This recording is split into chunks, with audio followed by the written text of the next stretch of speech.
வணக்கம் டீச்சர்ஸ். இது Sri பாலதேவன் Kandasamy, BEO try பண்ண ஸ்டூடெண்ட்கான இன்றைய கிளாஸஸில் பார்த்தீங்கன்னா தமிழ்நாட்டின் கலாச்சார பாரம்பரியம் அப்படின்றதுலேருந்து நம்ம சிலது பார்க்க போகிறோம்.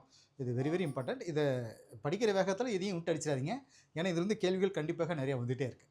சரி, அது என்ன நம்ம கலாச்சார பாரம்பரியம் அப்படின்னு சொல்லிட்டு பார்த்தீங்கன்னா, அந்த ஃபஸ்ட்டு எதுலேருந்து ஆரம்பிக்க போகிறோம்னா ஐரோப்பியர் வருகையிலேருந்து நம்ம ஆரம்பிக்க போகிறோம். அதாவது மேலை நாடுகளுடைய தொடர்பு இந்தியாவுக்கு கிட்டத்தட்ட பார்த்தீங்கன்னா 500 வருஷத்துக்கு முன்னாடியே இருந்துச்சு. மேலை நாடுகள் அந்த ஐரோப்பிய நாடுகள், மேற்கத்திய நாடுகள்னு சொல்கிறது. மேற்கிலிருந்து இந்தியாவுக்கு முதல்ல வந்தவங்க போர்ச்சுகீசியர்கள் தான். 1498 வாஸ்கோ ட காமா வந்தா இருப்பாங்க. அந்த காலகட்டத்திலேருந்து அவங்க ஸ்டார்ட் பண்ணிக்குவாங்க. அவங்களுக்கு அப்புறம் வந்தவங்க டச்சுக்காரங்களுக்கு அப்புறம் வந்தவங்க ஆங்கிலேயர்கள், அப்புறம் டேனியர்கள், கடைசியாக பிரெஞ்சுக்காரர்கள் வந்தாங்க. சரி, இவங்க எல்லாருமே தங்களுடைய பொருள்களை விற்கிறதுக்காக இந்தியா ஒரு சந்தையாக தான் பார்த்தாங்க. சரிங்களா? போர்ச்சுகீசியர்கள் வியாபாரம் செய்ய ஆரம்பித்து கடைசியில் கோவா, டையூ, டாமன் அப்படின்ற அந்த 3 இடங்களை தங்களுடைய இடங்களை ஆக்கிட்டாங்க. டச்சுக்காரர்கள் எந்த இடத்தையும் தங்களுடைய வசமாக வச்சுக்காம வேலைக்கு போயிடுவாங்க டச்சுக்காரர்கள். ஆனால் பிரெஞ்சுக்காரங்க இந்தியாவை ஜெயிக்கணும், இந்தியாவை ஆட்சி பண்ணணும் அப்படின்ற முயற்சியில் ஆங்கிலேயர்களோட போட்டி போட்டுக்கிட்டு கடைசியில் சந்திரநாகூர், ஏனம், மாஹி, காரைக்கால், புதுச்சேரிங்கிறது இன்றைக்கி இருக்கிற பாண்டிச்சேரி நம்ம சொல்கிற பாருங்க. அந்த பாண்டிச்சேரி தான் இப்போ பிரெஞ்சுக்காரர்களுடைய தலைமையிடமாக சொல்கிறோம். ஸோ அப்படிங்கிற அந்த பகுதியில் மட்டும் இருந்துட்டாங்க. ஆங்கிலேயர்களோ இந்தியாவோ, அதாவது என்ன சொல்கிறேன்னா ஆங்கிலேயர்களோ இந்தியாவுடைய பெரும் பகுதியை தங்களுடைய ஆட்சி கீழ் கொண்டு வந்துட்டாங்க. அதாவது பிரிட்டிஷ்காரங்கள், அதாவது பிரெஞ்சுக்காரங்களை எதிர்த்து சண்டை போட்டு பிடிச்சிடுவாங்க. இதில் குறிப்பாக பார்த்தீங்கன்னா 1639 பார்த்தீங்கன்னா சென்னை அவங்களுக்கு வந்து தலைமையிடமாக மாறும். பாருங்கள், பிரிட்டிஷ்காரர்களுக்கு வந்து சென்னை தலைமையிடமாக இருக்கும், பிரெஞ்சுக்காரர்களுக்கு புதுச்சேரி அப்படின்னு தலைமையிடமாக இருக்கும். இந்தியாவுடைய இந்த பகுதி அப்படின்னா இந்த டைமில் வந்து நம்ம பார்த்தோம் அப்படின்னா, இப்போ எல்லாமே இவங்க கடல் வழியாக தானே வந்தாங்க. ஃபஸ்ட்டு போர்ச்சுகீஸில் இந்த கேரளா சைடில் இருந்த சாமரின் சொல்கிறோம்ங்களா, 1498 கள்ளிக்கோட்டை. சரி, இந்த சைடில் வந்தவங்களுக்கு இது வரைக்கும் இருக்குது இந்த ஏரியாவை தான். அப்போ அந்த காலகட்டத்தில் போர்ச்சுகீஸர்களாகட்டும், அந்த பிரிட்டிஷ்காரர்களாகட்டும், பிரெஞ்சுக்காரர்களாகட்டும் இந்த ஏரியா தான் அவங்களுக்கு முக்கியமாக தெரிஞ்சது. மேலே இருந்த பகுதி வந்து அவங்க பெருசாக எடுத்துக்கல. அதுக்கப்புறமா தான் டெல்லியை மையமாக வச்சு அவங்க ஒட்டுமொத்தமாக இந்தியாவை ஆட்சி பண்ணுறதுக்காக பண்ணாங்க. இப்போ பின்னாடி பட் ஸ்டார்டிங்கில் பார்த்தீங்க அப்படின்னா பிரிட்டிஷ்காரர்களுக்கு தலைமையிடமாக இருந்தது சென்னை. அதேமாதிரி புதுச்சேரிங்கிறது பிரெஞ்சுக்காரர்களுக்கு, கோவா, டையூ, டாமன்கிற இந்த ஏரியாவில் இருந்தது. இது வந்து போர்ச்சுகீசியர்களுக்கு. சரி, படிப்படியாக தமிழகம் பூரா ஆங்கிலேயர்கள் வசம் போயிடுச்சு.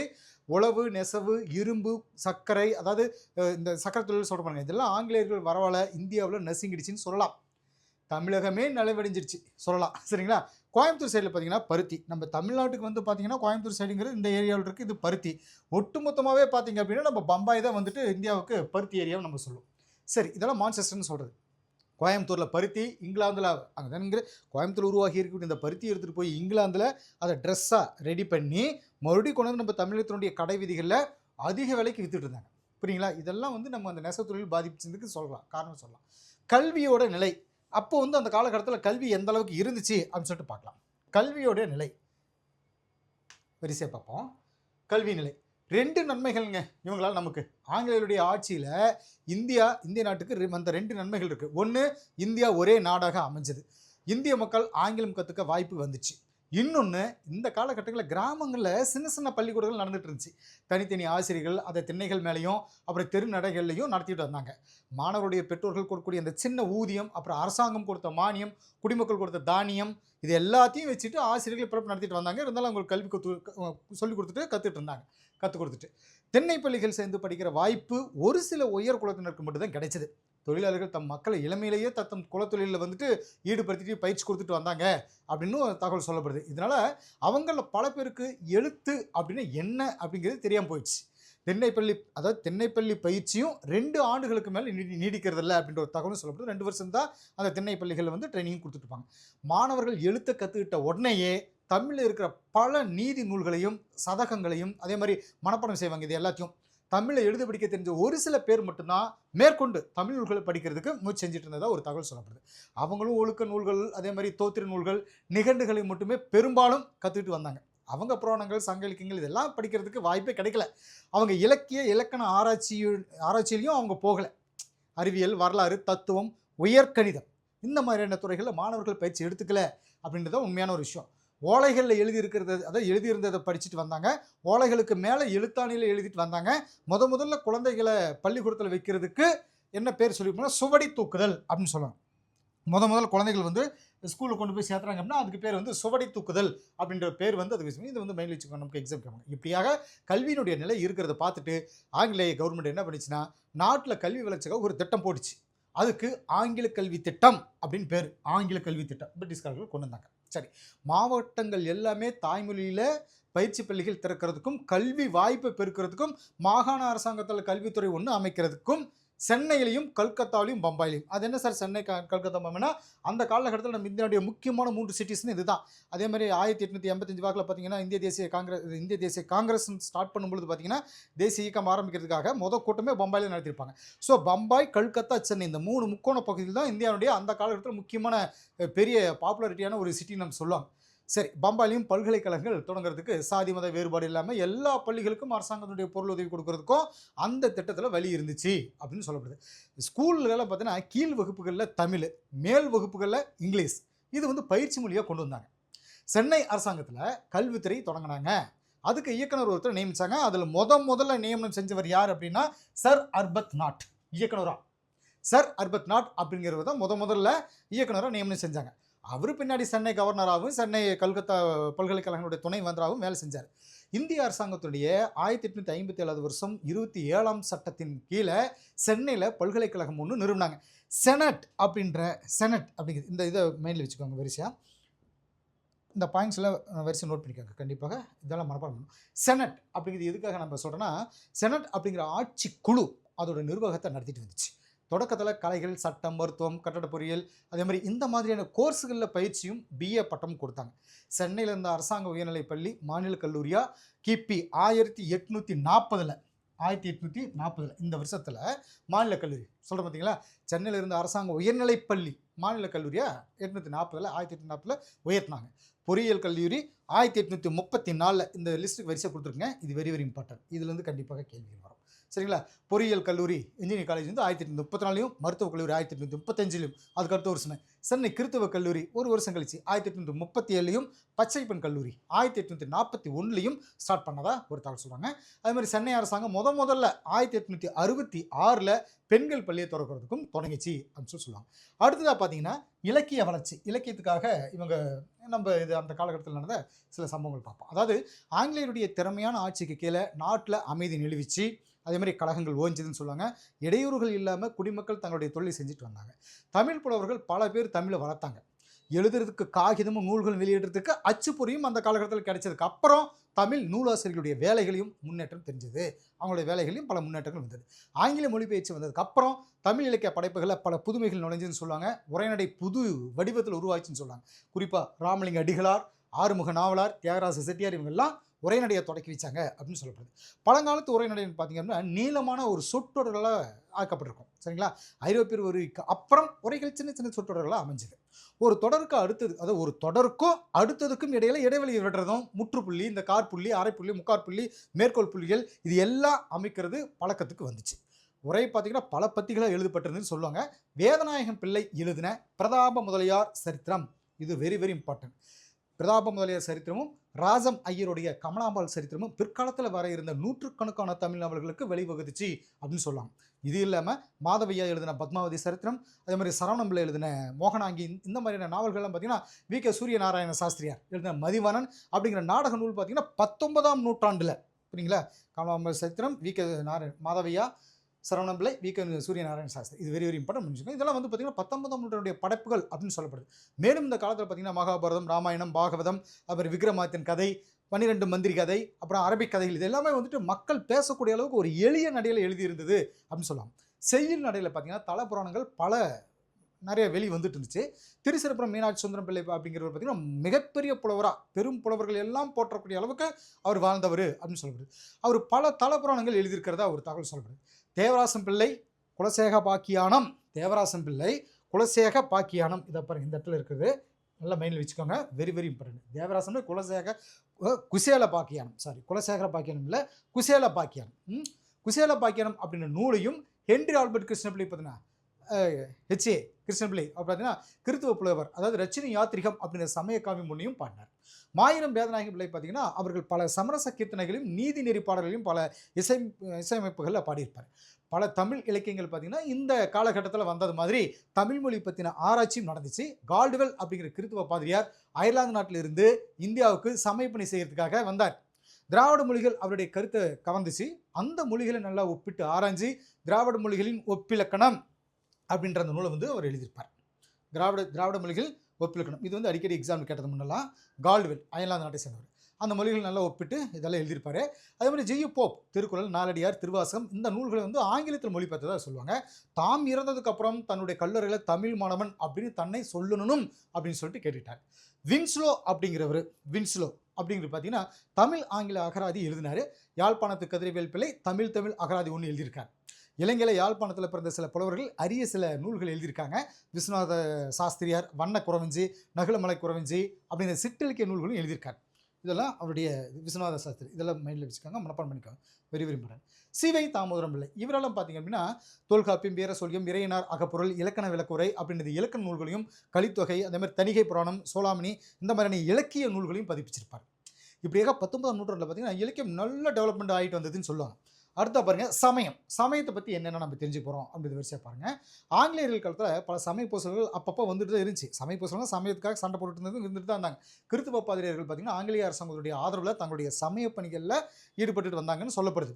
அதாவது தன்னுடைய கிறித்துவ மதத்தை வந்து பரப்புறதுக்காக பிரிட்டிஷ்காரோடைய சப்போர்ட்டோட அவங்க அந்த வேலையை செஞ்சுட்டு இருந்தாங்க. இந்து சமயம் புது உருவத்தோட வெளியே வர்ற மாதிரி அதுக்கு சில சமய பேரவர்கள் புத்துயிர் கொடுத்தாங்க. இப்படி புத்துயிர் கொடுத்தவங்களில் ராஜாராம் மோகன் ராய், ரவீந்திரநாத் தாகூர், கேசவ சந்திரசன், தயானந்த சரஸ்வதி, ராமகிருஷ்ண பரமஹம்சர் இவங்கெல்லாம் குறிப்பிடத்தக்கவங்க அப்படின்னு சொல்லப்படுது. இவங்க இந்து சமய கோட்பாடுகள் பல அடிப்படையான புரட்சிகரமான திருத்தங்கள் செஞ்சாங்க. சுவாமி விவேகானந்தர் பார்த்தீங்கன்னா வேதாந்த கருத்துக்கள் உலகம் பூராவும் தெரிய வச்சார். தமிழகத்தை பொறுத்த வரைக்கும் பார்த்தீங்கன்னா ராமலிங்க அடிகள் சமயத்துறையிலையும் அதே மாதிரி சமூகத்துறையிலும் பல புரட்சிகரமான மாறுதல்கள் செஞ்சார். இவர் பல தீய சடங்குகள் சொல்லிட்டோம், அதே மாதிரி மரபுகள் ஆகட்டும், இது எல்லாத்தையும் மரபுகள், தீய சடங்குகள் சரிங்களா அறவே ஒழிக்கிறதுக்காக முயற்சி செஞ்சார்.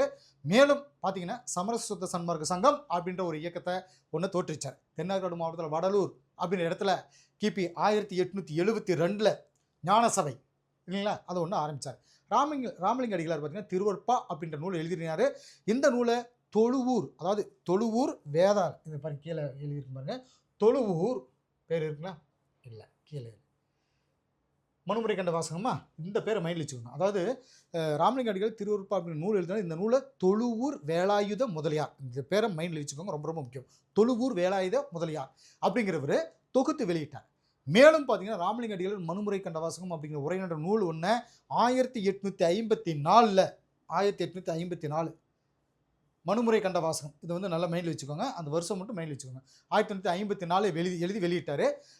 அப்படின்றது இதோட நம்ம அந்த இந்து சமயத்துக்காக அவங்க ஆற்றிய பணிகள் அப்படிங்கிறது ஒரு முக்கியமானதாக பார்த்துட்டோம். அடுத்து பாருங்க அயல்நாட்டின் பண்பாடுகளின் தாக்கம், அயல்நாட்டினுடைய பண்பாடுகளின் தாக்கம் அப்படின்ற ஒரு தலைப்பில் ஒரு சில தகவல் பார்ப்போம். தமிழ்நாட்டுக்கு வெளியிருந்து வந்த பல பண்பாடுகள் தமிழ் பண்பாடோட கலந்தப்போ தமிழர் பண்பாட்டு கூறுகளில் சிலதை வச்சுக்கிட்டும் தம்முடையதிலிருந்து சிலவற்றை கொடுத்தும் வேறு எந்த பண்பாட்டையும் விட ஆரியர் பண்பாடும் ஐரோப்பியர் பண்பாடும் தமிழர் பண்பாட்டை பெருசாக பாதிக்க செஞ்சது அப்படின்னு சொல்லிட்டு ஒரு தகவல் மீன் வச்சுக்கணும். பண்பாட்டு பாதிப்புகள் பெரும்பாலும் பார்த்தீங்கன்னா மொழிகளால் ஏற்படுறது தான். சமஸ்கிருதம் ஆரியர்கள் பண்ணுறது, ஆங்கிலம் பிரிட்டிஷ்காரர்கள். அப்போ இந்த சமஸ்கிருதம் ஆங்கிலம் தமிழர் பண்பாட்டில் ஒரு பெரிய தாக்கத்தையே ஏற்படுத்திச்சுன்னு சொல்லுவாங்க. இந்த ரெண்டு மொழிகள்லையும் பார்த்தீங்கன்னா பயன்படுத்திட்டு இருந்த பிராமணர், ஆங்கிலேயர் அப்படின்னு இவங்க எல்லாம் தமிழர்களுடைய வாழ்க்கையில் குறிப்பிட்ட அளவுக்கு மாற்றங்களை உண்டாக்குனாங்க. பண்புகளால் தங்களை மிக உயர்ந்த நிலையில் நிறுத்திட்டு இருந்த தமிழினம் ஆரிய இனத்தாலையும் வெள்ளை இனத்தாலையும் பெரிய அளவுக்கு வீழ்ச்சி அடைஞ்சதே செஞ்சதுன்னு சொல்லலாம். சரியா, இது வந்து அதனுடைய தாக்கம் அப்படின்னு சொல்லணும். அறிவியலில் ஏற்றம், என்ன அறிவியல் ஏற்றம் அப்படின்னா தமிழ்நாட்டில் பாம்புகள் அதிகமாக இருந்துச்சு. நல்ல பாம்பு அப்படிங்கிற கொடுமையான விஷம் இருக்கிற பாம்பு பல பேரால் வழிபாடு செஞ்சுட்டு வந்தாங்க. பாம்பு புற்றுகளில் முட்டையும் பாலும் வச்சு வணங்குற நம்பிக்கை இன்றைக்கி கூட நம்ம மக்கள்கிட்ட இருந்துட்டு தான் இருக்குது. இந்த மாதிரியான கொடிய பாம்புகள் கடித்தா மருத்துவம் செய்கிறத விட மந்திரிச்சிக்கிறது தான் நல்லது அப்படின்னு தமிழர்கள் நினச்சிட்டு இருந்தாங்க. கொள்ளை நோய், அம்மை நோய் இந்த மாதிரியான தெய்வத்தினுடைய கோபத்தால் வந்துச்சு அப்படின்னு சொல்லிட்டு அவங்க நினச்சிட்டு இருந்தாங்க. இந்த மாதிரியான நம்பிக்கைகளை அறவே நீக்கிட்டு எந்த நோய்க்கும் மருத்துவம் செஞ்சுக்கிறது நல்லது அப்படின்ற அந்த கருத்தை ஐரோப்பிய நாகரிகம் நமக்குள்ளே உண்டாக்கிச்சு. பாம்பு கடிக்கும், வெறிநாய் கடிக்கும், அம்மை, கொள்ளை நோய் இந்த மாதிரி இதுகளுக்கெல்லாம் பார்த்தீங்கன்னா மருந்து கண்டுபிடிச்சு கொடுத்தது ஐரோப்பிய அறிவியல் அப்படின்னு சொல்லுவாங்க. சரியா, இது ஒரு முக்கியமான தகவல்கள். உணவு, உடை, பழக்க வழக்கங்கள். இந்த உடை அப்படின்னு சொல்லிட்டு சொன்னாலே உங்களுக்கே தெரியும், இந்த பேண்ட் ஷர்ட் இதெல்லாம். அப்போலாம் பார்த்தீங்கன்னா தமிழர்களுக்கு வந்து வேட்டி சட்டை தான். இப்போ ஐரோப்பியர்களுடைய வரவால் நம்ம உடைகளில் நமக்குள்ளே எவ்வளவோ மாற்றங்கள் வந்திருக்கு பாருங்கள். கால்சராய், மேலே குப்பாயம், கோட் அப்படிங்கிற குப்பாயம், அழகான கழுத்துப்பட்டி, கழுத்துப்பட்டினா டை, கட்டிக்கிற டை. இதெல்லாம் எதுக்காக இந்த வார்த்தைகள் எழுதுனேன் அப்படின்னா இதுக்கு குப்பாயம்னா என்ன நமக்கு தெரியாமல் இருந்திருக்கும். ஸோ கோட் அப்படிங்கிறது தான் அந்த குப்பாயம் அப்படிங்கிறது. அழகான கழுத்துப்பட்டி டை, அப்புறம் கால்களில் பூட் அப்படிங்கிற மூடின காலனி, காலுறைகள் அப்படின்னு தோற்றத்துக்கு ஏற்ற மதிப்பு கூடி இருக்கக்கூடிய மாற்றங்கள் இந்த ஐரோப்பியர்கள் வந்துச்சு. உணவுகளில் கூட சில மாற்றங்கள் வந்திருக்கு. பல குடும்பங்கள் இன்றைக்கும் பிறந்தநாள் கேக் வெட்டுறாங்க. இதெல்லாம் இப்போ ஐரோப்பியர்கள் கொடுத்தது தான். அந்த காலகட்டத்தில் நம்ம எங்கே பிறந்தநாளுக்கு கேக் வெட்டினோம் சரிங்களா? அந்த மாதிரி கோதுமை ரொட்டி அதே மாதிரி உணவு, அந்த கோதுமை ரொட்டியில் செய்யப்பட்ட அந்த உணவு ரொம்ப ஃபேமஸ் ஆகிட்டு வரும். ரொட்டி, வெண்ணெய், பழங்குழி இதெல்லாம் வந்து பல பேருடைய காலை உணவாக வந்துட்டுருக்கு. இதில் ஜஸ்ட் அந்த ஐரோப்பியருடைய தாக்கங்கள் இருந்து தெரிஞ்சுக்கிற ஒரு சில பாயிண்ட்ஸ் மெயின் வச்சுக்கலாம். பயண வசதிகள் இன்றைக்கி நம்ம பார்த்தீங்கன்னா ஐரோப்பியர் வரவழ பறந்த இந்த உலகம் வந்து சுருங்கிச்சுன்னு சொல்லலாம். ஃப்ளைட்டில் பறந்து போயிட்டு தூரத்தில் இருக்க துருவங்களை தொட்டு திரும்ப வேகமாக வரக்கூடிய அந்த விளையாட்டு இன்றைக்கி நடந்துகிட்ருக்கு. ரயில் வந்து பார்த்திங்கன்னா பந்தய குதிரைகள் மாதிரி பறக்குது அப்படின்ற விஷயங்களை அதை பார்ப்போம். பஸ் வந்து மாநிலத்துடைய வேறு முனைகளை வேகமாக தொட்டுட்டு திரும்புது. இந்த மாதிரிலாம் வரிசை சொல்லலாம். பட் நம்ம எக்ஸாம் பாயிண்ட் ஆஃப் வியூவில் வரக்கூடிய சில பாயிண்ட்ஸ் பார்த்திங்கன்னா அச்சுப்பொறியும் அறிவு வளர்ச்சியும் இதிலிருந்து நம்ம பார்க்க ஆரம்பிச்சலாம். ஐரோப்பியர் வரவரை நம்மகிட்ட வந்து ஒரு பெரிய மாறுதல் அச்சுப்பொறியால் வந்துச்சுன்னு சொல்லலாம். ஓலைச்சுவடிகளிலிருந்து மெல்ல அழிஞ்சிட்டு வந்து ஓலைச்சுவடிகள் எத்தனை நாளைக்கு தாங்க, அதெல்லாம் நாளுக்கு அழிஞ்சிட்டு வரும் இல்லைங்களா? ஸோ அப்படி அழிஞ்சிட்டு வந்தது எல்லாத்தையும் அந்த நூல்களை அச்சு சுவடிகளை கொண்டு வர்றதுக்கு அவங்களுடைய வருகை ரொம்ப உதவி பண்ணிச்சு. நிலையியல், பயிரியல், விலங்கியல், உயிரியல் அப்படின்னு பல துறைகளுக்கான அந்த நூல்கள் எழுதப்பட்டுச்சு. தமிழில் புது கலைகள் அதே மாதிரி பஞ்சபூதத்துடைய செயல்கள் விளக்கமாக சொல்லப்பட்டுச்சுன்னு சொல்லுவாங்க. பொதுவாக அறிவு ஆராய்ச்சியில் மக்களுக்கும் ஒரு நம்பிக்கை உண்டாக்குறதுக்கு ஐரோப்பிய பண்பாடு உதவிச்சுன்னு சொல்லுவாங்க. பேய் பிசாசு, ஏவல், பில்லி, சூனியம், இந்த வேதாளம், காட்டேரி, கருப்பு இதெல்லாம் இருக்கு பாருங்க. அப்படிங்கிற அறிவி சாராத நம்பிக்கைகள் மெல்ல நம்மளை விட்டு விலகிட்டு இருந்துச்சு இந்த ஐரோப்பியருடைய வரவால அப்படின்னு நம்ம படிப்போம். அடுத்து ஐரோப்பிய பண்பாட்டின் பங்களிப்பு. இவங்க இந்த பண்பாடு பங்களிப்பு பார்த்தீங்கன்னா தமிழகத்துக்கு வந்த ஐரோப்பியர் பல பேர் தமிழர் பண்பாட்டால் ஈர்க்கப்பட்டாங்கன்னு தான் சொல்லணும். தமிழ்நாட்டுடைய உணவு, உடை இது எல்லாமே ஐரோப்பியர் ரொம்பவே கவர்ந்து இருந்துச்சு அப்படின்னு சொல்லுவாங்க. போப் ஐயரை பற்றி நம்ம இதில் பார்ப்போம். போப் ஐயர் பார்த்தீங்கன்னா திருக்குறள் நெறிகளுக்கும் திருவாசகம் காட்டுற இறையன்புக்கும் பெருசாக கவர்ந்துச்சு அவரை. தமிழ்நாட்டுடைய நிலைப்பிணையில் பார்த்தீங்கன்னா இயேசுடைய வரலாற்றை புனைஞ்சு பாடினார். வீரமாமுனிவர் பார்த்தீங்கன்னா தமிழ்நாட்டு தெய்வ வடிவங்களில் நடராசர் வடிவம் ஐரோப்பியர் பெருசாக கவர்ந்துச்சு.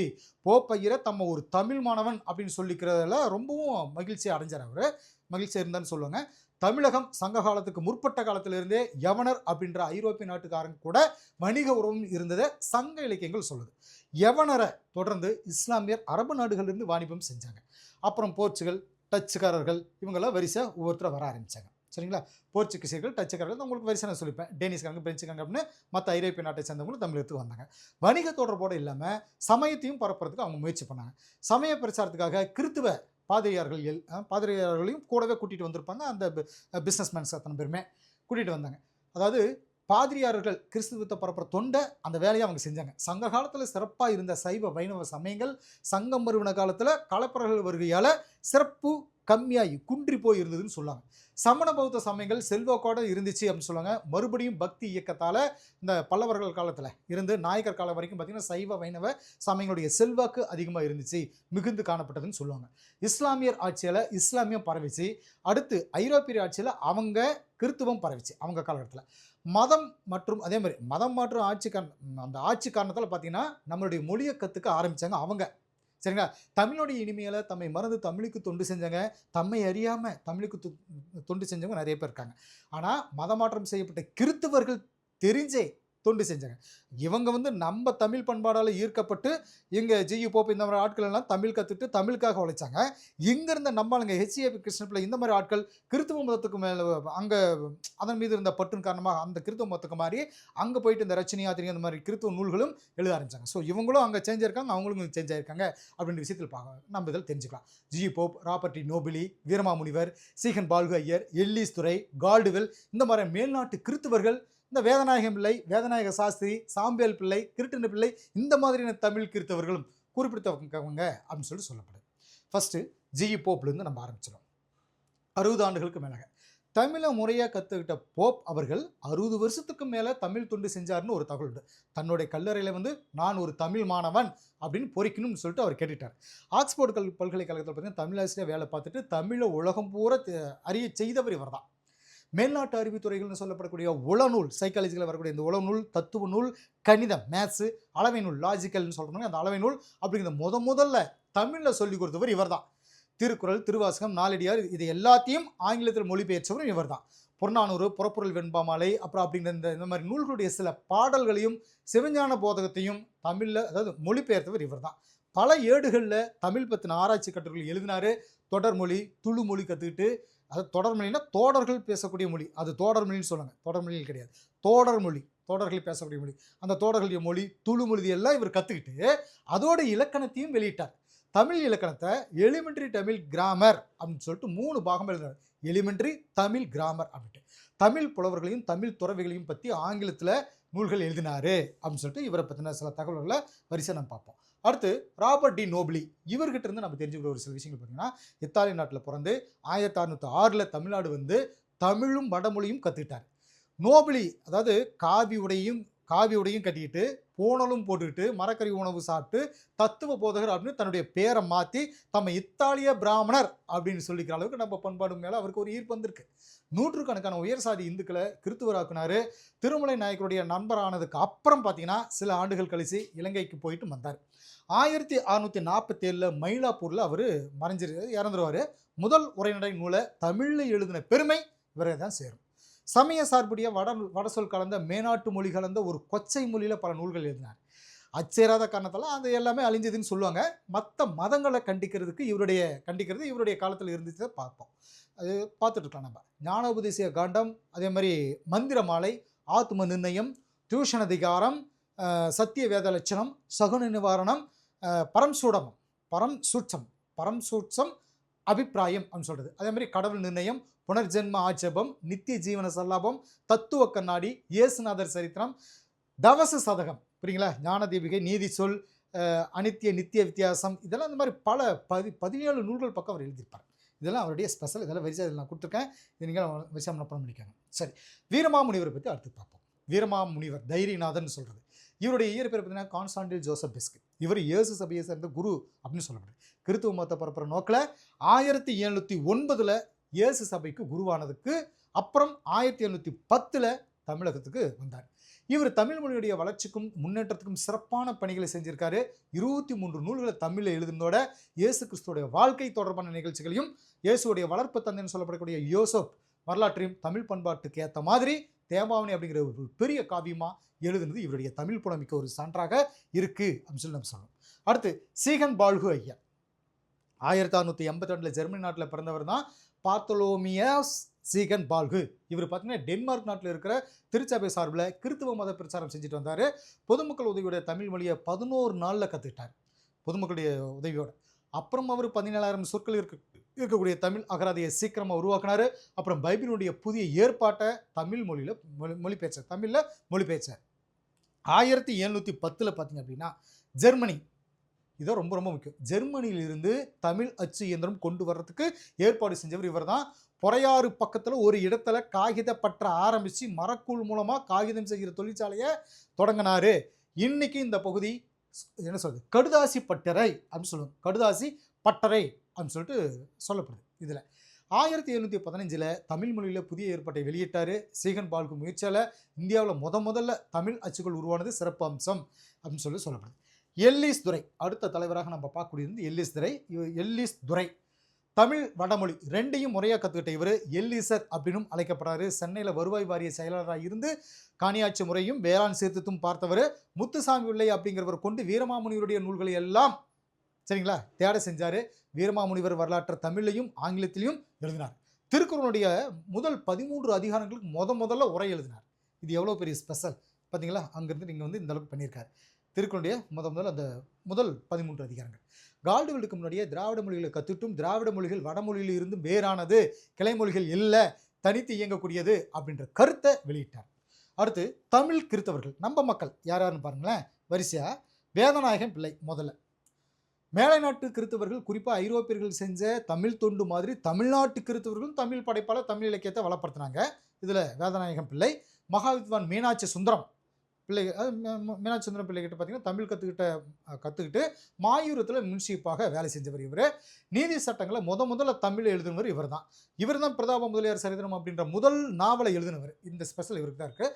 அப்புறம் பார்த்தீங்கன்னா சுகுண சுந்தரி சரித்திரம் அப்படின்ற நாவலும் எழுதியிருப்பார். கடிதம் எழுதுகிற மாதிரி சில தனி பாடல்கள் எழுதியிருக்காங்க. நலுங்கு பாடல் வகையிலையும் அங்கத இலக்கிய வகையிலையும் பாடல்கள் எழுதியிருக்கிறத ஒரு தகவல் சொல்லப்படுது. சாதி வேறுபாடு, அதாவது சாதி வேறுபட்ட விருத்த இவர் பெண்கள் முன்னேற்றம், பெண் கல்வி அப்படிங்கிறதுலையும் செய்யுள் உரணை அப்படிங்கிறதையும் மகாகவி பாரதியார் இருக்கார் பாருங்க, அவருக்கு முன்னோடியாக இருந்தவர் இவர் தான். நமக்கு எக்ஸாம் பாயிண்ட் ஆஃப் வியூல கேள்வி கேட்கறதுக்கு வாய்ப்பு இருக்குது. மகாகவி பாரதியாருக்கு முன்னோடியாக இருந்தவர் யார் அப்படின்னு சொல்லி. தாய்மானவர் மாதிரியே சமரசத்தை விரும்பி சர்வசமய சமரச கீர்த்தனையை பண்ணார். சர்வசமய சமரச கீர்த்தனை வெரி வெரி இம்பார்ட்டன்ட். இதை பாருங்க. நீதி நூல், பெண்மதி மாலை, தேவமாதா அந்தாதி, திருவுருள் அந்தாதி, திருவுருள் மாலை, பெரியநாயகி அம்மாள் பதிகம், சத்தியவேத கீர்த்தனை அப்படின்னு பல நூல்கள் பாடியிருக்காரு. அதே மாதிரி பார்த்தீங்கன்னா அந்த காலத்தில் வழக்குகளில் அறத்தை கடைப்பிடிக்கணும் அப்படின்ற நேர்மையான எண்ணம் கொண்டவர்னு இவரை சொல்லப்படுது. அடுத்த தலைவரை பாருங்க, HA கிருஷ்ணபிள்ளை, கிறித்துவ கம்பர். வைணவ வேளாண் மரபில் வந்தவர், கிறித்துவரா மாறி கிறித்துவ கம்பன் அப்படின்னு புகழப்படுவார். ஜான் பன்யன் அப்படிங்கிறவர் எழுதின பில்கிரிம்ஸ் ப்ராக்ரஸ் அப்படின்ற நூலை ரச்சனை யாத்திரிகம் அப்படின்னு தமிழ் எழுதினார். இவருடைய பாடல்கள் ஆழ்வார் நாயன்மார்கள் பாடல்கள் மாதிரி உருக்கமாக அமைஞ்சிருக்கும். அதே மாதிரி பார்த்தீங்கன்னா கிறித்தவருடைய தேவாரம் அப்படின்னு சொல்லப்படக்கூடிய ரச்சனிய மனோகரம் அப்படின்ற நூலையும், ரச்சனிய சமய நிர்ணயம், ரச்சனிய குரல், போற்றி திரு அகவல் அப்படின்ற நூலையும் பாடியிருப்பார். இலக்கண சூடாமணியும் அதே மாதிரி கிறித்துவரான வரலாறு அப்படின்ற அந்த உரைநடை நூல்களையும், காவிய தர்ம சங்கிரகம் அப்படின்ற தொகுப்பு நூலையும் எழுதினார். காடுவிலுடைய பாரதம் கண்ட புரோதனம் அப்படின்ற நூலையும், அதே மாதிரி மாணிக்க நாடாருடைய வேத பொருள் அம்மனை அப்படிங்கிற நூலையும் பதிப்பிச்சிருப்பார். இது வெரி வெரி இம்பார்ட்டன்ட். சரிங்களா? இவரை பற்றின சில தகவல்கள். இதுலேயே பெர்சிவல் பாதிரியாருக்கு தமிழ் கற்றுக் கொடுத்தாரு. தினவர்தமானியோட துணை ஆசிரியராகவும் இருந்தார் அப்படின்னு சொல்லப்படுது.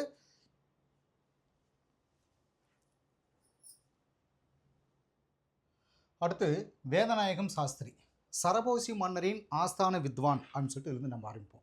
இவர்கிட்ட என்ன தெரிஞ்சு போறோம்னா, சரபோசி மன்னருடைய ஆஸ்தான வித்வானாகவும் அரசவை புலவராகவும் இருந்த சாஸ்திரியார் கிறித்துவ பாடல்கள் நிறைய பாடல்கள் எழுதியிருக்காரு. ஆஸ்தான வித்வான் அப்படின்ற பட்டமும் வாங்கியிருப்பார். அது மட்டும் இல்லாமல் கிறித்துவ பாடல்கள் தமிழ் இசையோட, அதாவது தமிழ் இசையோட இசைச்சி எழுதின அந்த முதல்ல அதுக்கு வழிகோலியவர் இவர் தான் அப்படின்னு சொல்லப்படுது. வின்ஸ்லாவோட இணைஞ்சு குருட்டு வழி அப்படின்ற நூலையும் அந்த காலத்தில் 100 வராகன் பரிசு வாங்கின நோவாவின் கப்பல் அப்படின்னு சொல்லிட்டு சொல்லக்கூடிய இந்த நோவாவின் கப்பல் அப்படின்ற அந்த நூலையும் பாடியிருப்பார். அதே சமயத்தில் பெத்தல்ஹோம் புரவஞ்சி, சென்னை பட்டண பிரவேசம், ஞான ஏற்றப்பாட்டு, ஞான தச்சன் நாடகம், ஞான கும்மி, ஆதி ஆனந்தம், பராபரன் மாலை, ஞான உலா, ஞான அந்தாதி அப்படின்னு 52 நூல்கள் அவர் எழுதியிருப்பார். ஸோ அதில் ஞானன்னு வரதுனால அதை டக்குனு ஈஸியாக மைண்டில் மனப்பாடம் பண்ணிக்கலாம். அது மட்டும் இல்லாமல் தமிழக பக்தி நெறிப்படி பார்த்தீங்கன்னா கர்த்தரை வழிபடுறதுக்கு வழிகாட்டினார் அப்படின்னு சொல்லப்படுது. அடுத்ததாக பார்த்தீங்கன்னா தஞ்சை ஆப்ரஹாம் பண்டிதர்.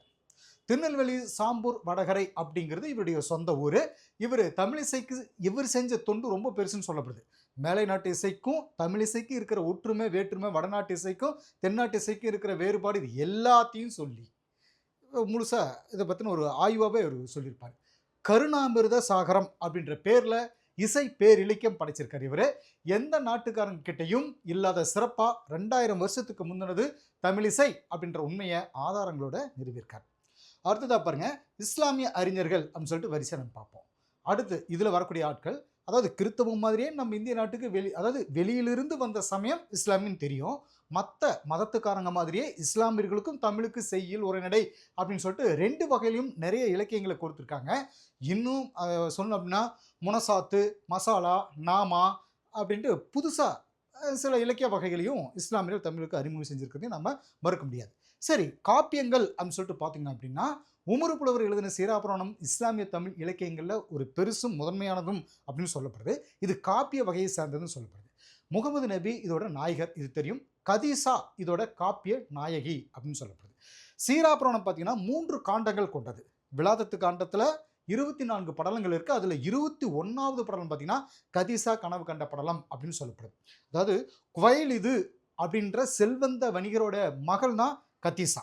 இவங்க தான் அந்த இந்த இதோட நாயகி அப்படின்னு சொல்லுவாங்க. இதில் என்னென்னா முகமது அப்படிங்கிறவர் ஏழை அனாதை முகமது அப்படின்னு சொல்கிறது. முகமதுடைய அந்த நேர்மையும் கடின உழைப்பும் கதீசாவோட மனதை ரொம்பவே கவர்ந்ததாக சொல்லப்படுது. முகமது சாம் நகரத்துக்கு போனதுக்கப்புறம் கதீசா ஒரு கனவு காண்றாங்க.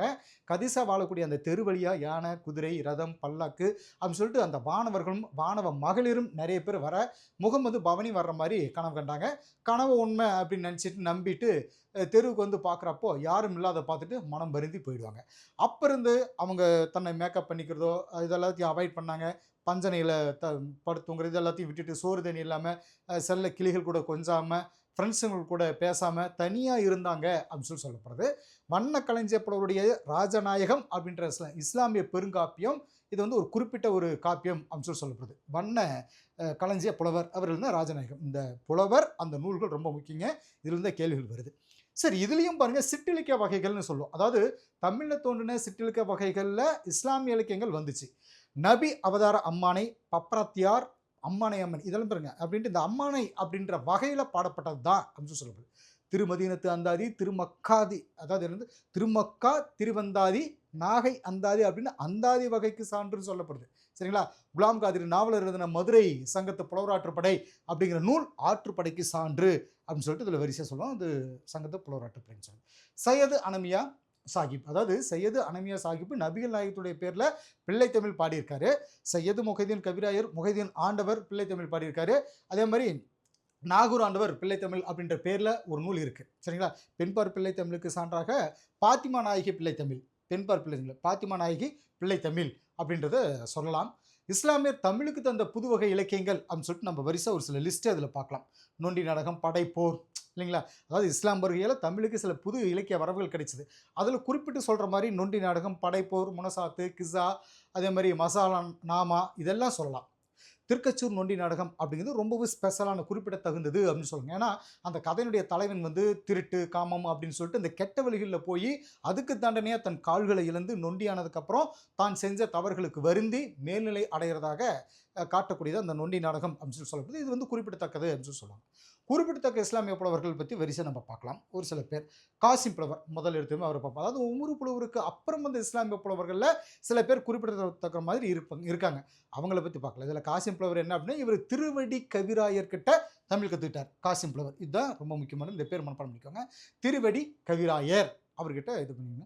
அருணகிரிநாதருடைய திருப்புகழில் ரொம்பவே ஈடுபட்டவர் அப்படின்னு சொல்லப்படுது. நபிகள் நாயகம் அப்படின்னு சொல்லிட்டு இதில் வரிசை சொல்றது, நபிகள் நாயகம் பரும் அப்படின்னு அடியெடுத்து கொடுக்க அவர் மேலே திருப்புகழ் பாடியிருக்காரு அப்படின்றது ஸ்பெஷல். அருணகிரிநாதர் பாடினதுன்னா இது அருணகிரிநாதர் தான் பாடினதா அப்படின்ற சந்தேகம் வர்ற மாதிரி காசிம் புலவருடைய திருப்புகழ் அமைஞ்சிருக்கு. சரிங்களா? அதாவது சவ்வாது புலவர் இவர் என்னன்னு சொல்லுவாங்க அப்படின்னா மதுர கவி அப்படின்னு பாராட்டியிருப்பார். மதுர கவி. இப்போ சவ்வாது புலவர்கிட்ட நம்ம வரப்போகிறோம். இதுலேருந்து தான் போன முறை எக்ஸாமில் கேள்வி கேட்டிருந்தாங்க. சரிங்களா? சவ்வாது புலவர் அதாவது வசை பாடுறதுல காலமேக புலவர் மாதிரியே இவரும் சொல்லால் சபிச்சு விடக்கூடிய ஆற்றல் கொண்டவர் அப்படின்னு சொல்லுவாங்க. நாகை கலம்பகம், மதீனத்தந்தாதி, முகைதீன் ஆண்டவர் பிள்ளைத்தமிழ் இதெல்லாமே இவர் பாடின நூல்கள் அப்படின்னு சொல்லப்படுது. சரிங்களா? இதில் வரிசையாக அடுத்தது இன்னொருத்தர் சையது முகைதீன் கவிராயர். முகைதீன் கவிராயர்னு சொல்கிறது கோட்டாறு அப்படிங்கிறது இவருடைய சொந்த ஊர். இவரும் திருப்புகழ் சந்தத்தில் வந்து பாடல்கள் புனைகிறதுல வல்லவர். முகைதீன் பிள்ளைத்தமிழ், மாணிக்கமாலை இதெல்லாமே இவர் இயற்றிய நூல்கள் அப்படின்னு சொல்லப்படுது. வண்ணக்களஞ்சிய புலவர் அப்படிங்கிறது அடுத்ததாக நம்ம ஒருத்தரை பார்க்க போகிறோம். இதில் என்ன ஒரு ஸ்பெஷல் அப்படின்னா வரிசை ஒவ்வொன்று பார்த்தலாமே.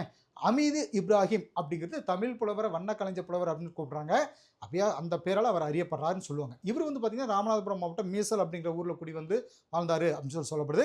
இவர் சுலைமான் நபியோட கதையை சொல்கிற இசை நாயகம் அப்படின்ற காப்பியத்தை 2240 பாடல்கள் பாக்களால் சொல்லியிருப்பார். அதாவது 2240 பாக்களால் இயற்றிருக்காருன்னு சொல்லுவாங்க. தீன் விளக்கம் அப்படிங்கிற புராணமும் இது வந்து 1240 போட்டிருக்கு. ஆனால் 2240 அப்படிங்கிறது அதுக்கு சரியான ஆன்சர்.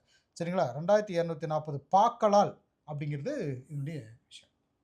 Bending mistake. 2240 பாக்களால் இயற்றிருக்காரு. தீன் விளக்கம் அப்படிங்கிற புராணமும் இவர் எழுதுனது தான். அடுத்த பாருங்க, குணங்குடி மஸ்தான் சாஹிப். இவரை பற்றி நம்ம தெரிஞ்சுக்கணும் அப்படின்னா வரிசையாக வந்துடலாம். சுல்தான் அப்துல் காதிர். எதுக்காக சொல்கிறேன்னா இவருடைய வருஷமே பார்த்தீங்கன்னா 1788 to 1885 நடுவில் பார்த்தீங்கன்னா 88 2 டைம் வந்திருக்கும். சுல்தான் அப்துல் காதிர் அப்படின்ற இயற்பெயர் கொண்ட இவர் இளமையிலேயே துறவு வாழ்க்கையை வாழ்ந்தவர்னு சொல்லப்படுது. சதுரகிரி, புறாமலை, நாகமலை அப்படின்ற மலைகள்லையும் தனியாக வாழ்ந்து முற்றிய மோனத்தில் ஞானம் பெற்றவர் அப்படின்னு சொல்லுவாங்க. மதுரை, காரைக்கால், சென்னை இந்த மாதிரி ஊர்களெல்லாம் வாழ்ந்தவர்னு சொல்லப்படுது. தாய்மானவர் பாடல்களில் பெரிய அளவுக்கு ஈடுபாடு இவருக்கு அதிகமாக இருக்கும். அவருடைய பராபரிக்கண்ணு பாடல்கள் மாதிரியே இஸ்லாமிய பாடல்கள் எழுதியிருப்பார். ஸோ இவருடைய பாடல்களில் பண்டாரங்கள் வந்து பார்த்திங்கன்னா நாடு பூராவும் பாடி திரிஞ்சதாக ஒரு தகவல் உண்டு. திருத்தணிக்கை சரவண பெருமாளையர் இவர் மேலே நான்மணி மாலை பாடியிருக்கிறது இவருடைய பெருமையை உணர்த்துதுன்னு சொல்லுவாங்க. ஐயாசாமி முதலியார் குணங்குடியார் 18 பத்தந்தாதி பாடியிருக்கிறது இவருடைய பெருமைக்கு சான்றாக இருக்குது அப்படின்னு சொல்லுவாங்க. இவர் தாய்மானவர் பாடல்களை பெரிய அளவுக்கு ஈர்க்கப்பட்டு அந்த பாடல்கள் மாதிரி தமிழ் பாடல்களையும் பாடினார் இல்லைங்களா? ஸோ பராபர கண்ணி, எக்கால கண்ணி, மனோன்மணி கண்ணி, நந்தீஸ்வர கண்ணி அப்படின்னு இவருடைய பாடல்கள் பண்டாரங்களும் ஏழை எளியவர்கள் கூட நாடு புறம் பாடிட்டு தெரிஞ்சது உண்டு. இவரை கடல் சூழ் புவியியல் உளத்திருளை கருணை ஒளியினால் கலைந்து விடல் சூழ்பவரில் குணங்குடியான் மிக்கோன் அப்படின்னு அவரை சரவண பெருமாளையார் பாடியிருப்பார். ஸோ இந்த வரிகள் நல்லா மனப்பாடம் பண்ணிக்கோங்க. எக்ஸாம்பிள் கேட்க வாய்ப்பு இருக்குது. அதாவது கடல் சூழ் புவியியல் உளத்திருளை கருணை ஒளியினால் கலைந்து விடல் சூழ்பவரில் குணங்குடியான் மிக்கோன் அப்படின்னு சொல்லிட்டு சரவண பெருமாளையார் அவர் சொல்லியிருப்பார், பாராட்டியிருப்பார் அவரை பற்றி. செய்குதம்பி பாவலர் அப்படின்னு சொல்லிட்டு அடுத்ததாக இவரை நம்ம பார்க்க போகிறோம். சதாவதானி, சதம் அப்படின்னா 100 இல்லைங்களா?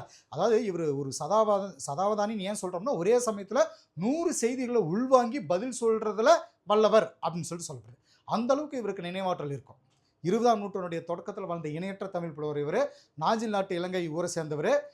இவர் சங்கர நாராயணர்கிட்ட கல்வி கற்றுக்கிட்டார்.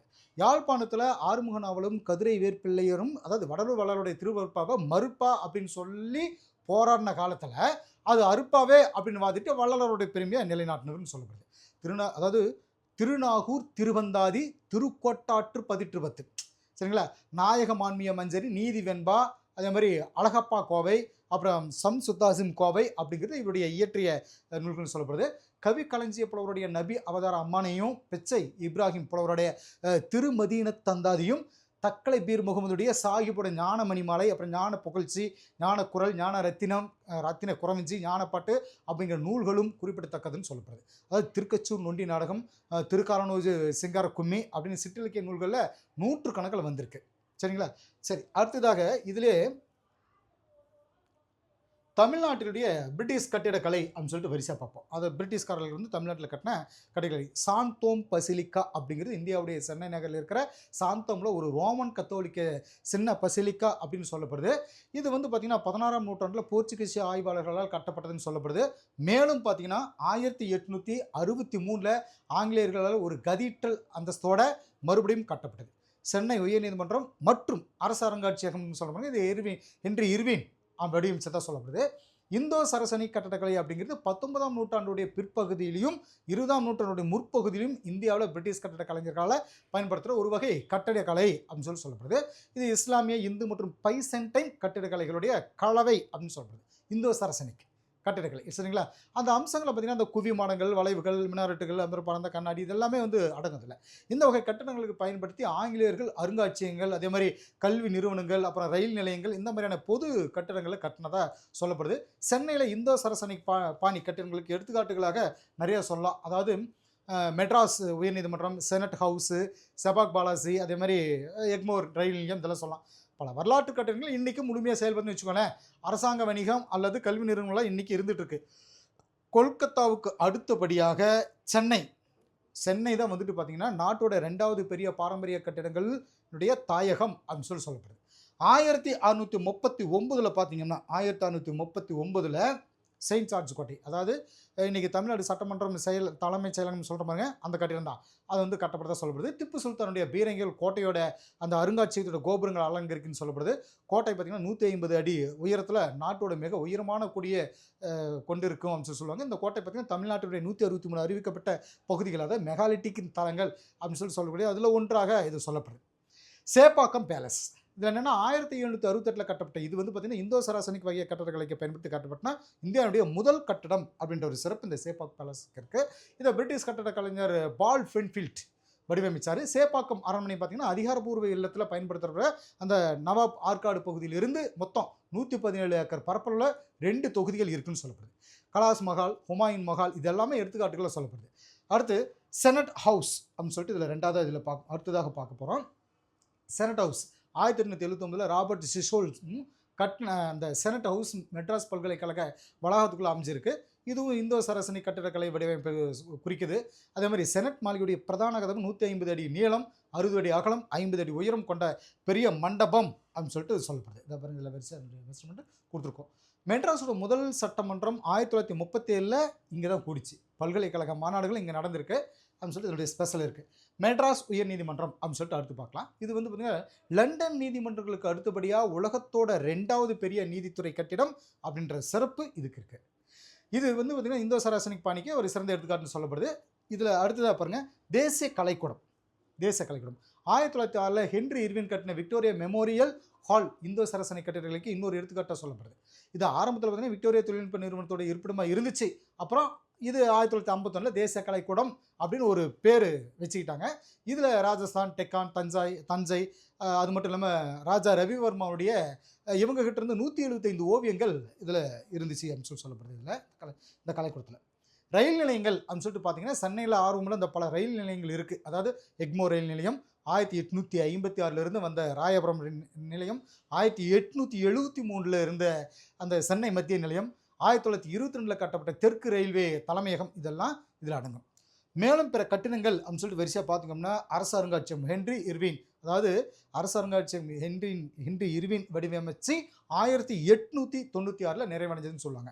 கிண்டி இன்ஜினியரிங் கல்லூரி, இது எல்லாமே பார்த்தீங்கன்னா இந்தோ சரசனிக் பணிகள் கட்டிடங்களுக்கு சில எடுத்துக்காட்டுகளை சொல்லப்படுது. 1840 பார்த்தீங்கன்னா பிரசிடென்சி கல்லூரி, 1913 ரிப்பன் கட்டிடம், இப்போ இன்னைக்கு வந்து பார்த்தீங்கன்னா சென்னை கார்பரேஷன் இருக்குது.